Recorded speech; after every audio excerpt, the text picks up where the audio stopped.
Luigi Trillo at Chot Reyes mula sa magkaibang team ni MVP pero parehong sangayon na parang may anomalya umano sa pagbibigay ng foul. Sa pagkatalo ng Meralco sa Game 1, sinabi ni Coach Luigi Trillo na mukhang napaparami nga raw o napapadalas yung mga tinatawag na lopsided calls at pumapabor daw lahat sa TNT. Ang pinaka hindi nila gusto ay yung sobrang nagpa-flop daw ang TNT tapos masyadong dalang-dala ang mga referees sa ginagawa nila. Pinangalanan nga nila kung sino yung malakas mag-flop.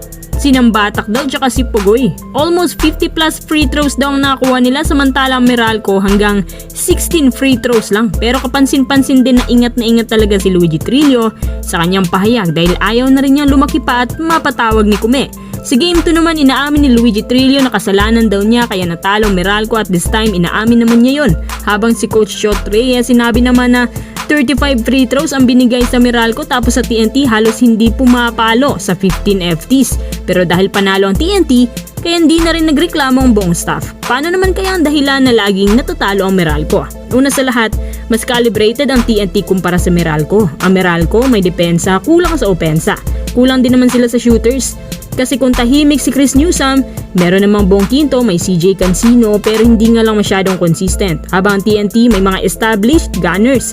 Kung walang Oftana may RR Pugoy na two-way player. Kung walang Pugoy meron namang Jordan Heading. Kumbaga, mas marami silang options. Tungkol nga pala sa mga maling-maling tawagan. Lagi namang nagiging issue yan tuwing playoffs. Binabalanse lang daw nila kung sino na naman ang bibigyan ng maraming free throws.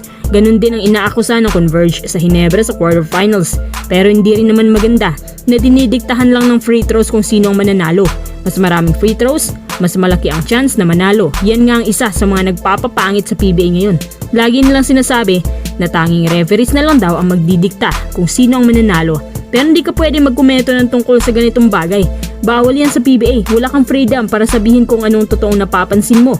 Pero ngayong susunod na games, asahan natin na babawi din ng Meralco. Syempre kahit papano, may experience din sila na patumbangan nilang San Miguel sa All Filipino.